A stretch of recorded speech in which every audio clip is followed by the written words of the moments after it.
Pensemos por un momento en una gota de agua. Su viaje empieza hace 6 semanas en lo más alto de las montañas de Sierra Nevada. Llevaba 5 meses congelada, quietecita en la nieve. Pero llegó la primavera, el calorcito y se echó a rodar. Esta es la historia de esa gota y del increíble sistema que la lleva a cientos de kilómetros de distancia hasta que sale por un grifo. Venga, vamos a meternos de lleno. Nuestra gota de agua, ya líquida, se cuela en la tierra y acaba en un arroyo. Hace siglos, este arroyo habría seguido su curso natural hasta un lago cercano, pero hoy no. Hoy ese arroyo se desvía a un acueducto, que es básicamente un río de hormigón. Un río artificial que va a llevar esa gota en un viaje épico hacia el sur, a través de uno de los sistemas de ingeniería más bestias del planeta. Y esto que parece una simple anécdota importa, y mucho, por una razón que nos va a dejar pensando. ¿Cómo? ¿Más de 2.000 litros para una sola hamburguesa? Pues sí, así como suena. Cada día, sin darnos cuenta, usamos unas cantidades de agua gigantescas que no vemos. Es lo que se llama la huella hídrica. Y está en la comida, en la ropa que llevamos, en casi todo. Por eso, el viaje de esa gota de agua es, en realidad, la historia de cómo funciona el mundo moderno en sitios como California. Y aquí está la madre del cordero, el problema fundamental que lo origina todo. El agua está donde no está la gente. El conflicto es clarísimo. Por un lado, la fuente, las montañas del norte llenas de nieve, que son como el gran almacén de agua del estado. Y por otro, la demanda, las ciudades enormes y los campos de cultivo del sur, que son zonas superáridas. Es un desfase brutal entre dónde está el agua y dónde se necesita. La solución que se les ocurrió fue atrevida, polémica y cambió el paisaje para siempre. ¿Y cómo se arregla ese desfase? Pues rediseñando por completo las tuberías de todo un estado.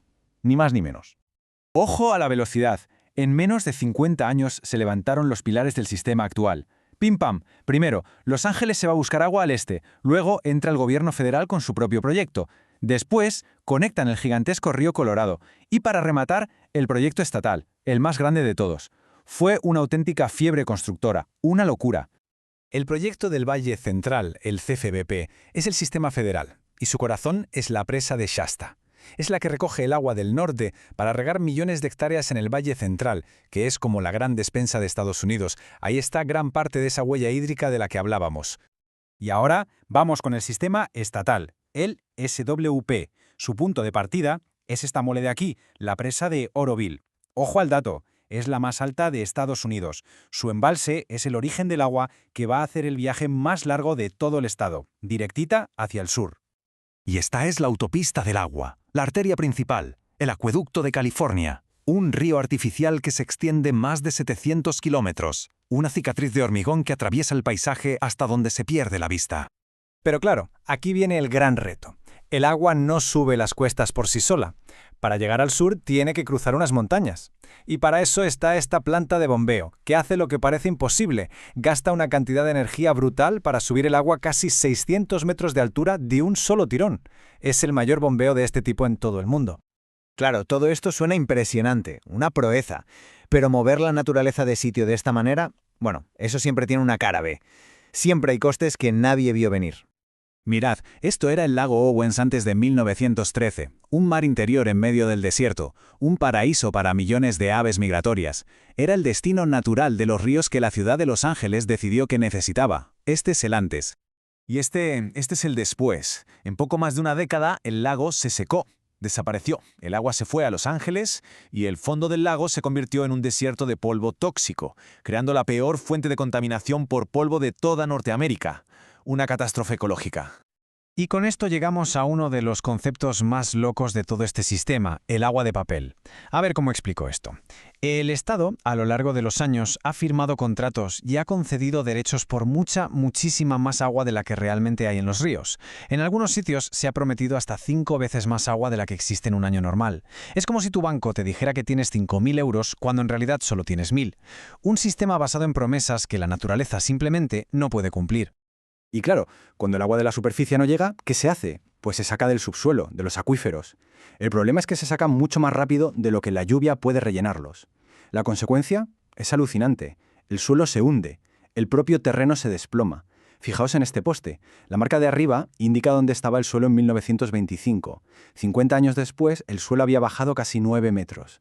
Está claro que con el cambio climático y un sistema que promete más de lo que tiene, el modelo del siglo XX ya no sirve. Hay que darle una vuelta y buscar soluciones para el siglo XXI. ¿Y entonces, hacia dónde vamos? Este gráfico lo deja bastante claro. Las grandes ganancias ya no están en construir más presas. Fijaos en la diferencia. El potencial está en la eficiencia, o sea, en ahorrar agua en las ciudades y en el reciclaje. El futuro, parece, no va de encontrar más agua, sino de ser mucho más inteligentes con la que ya tenemos. ¿Y cómo son esas nuevas soluciones? Pues es una mezcla de tecnología y de cambiar el chip. Por ejemplo, el reciclaje de agua.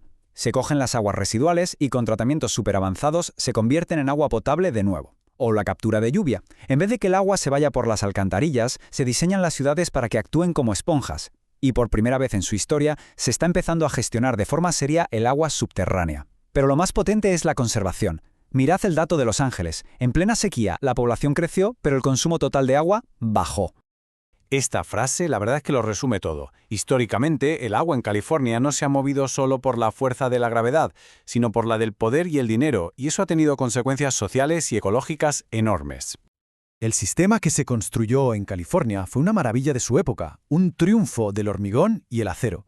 Pero los retos de hoy son otros. El triunfo del siglo XXI seguramente no será una nueva presa gigantesca, sino un sistema más flexible, más inteligente, más eficiente, un sistema que trabaje con la naturaleza, no contra ella. La gran pregunta es, ¿cómo se llega hasta ahí?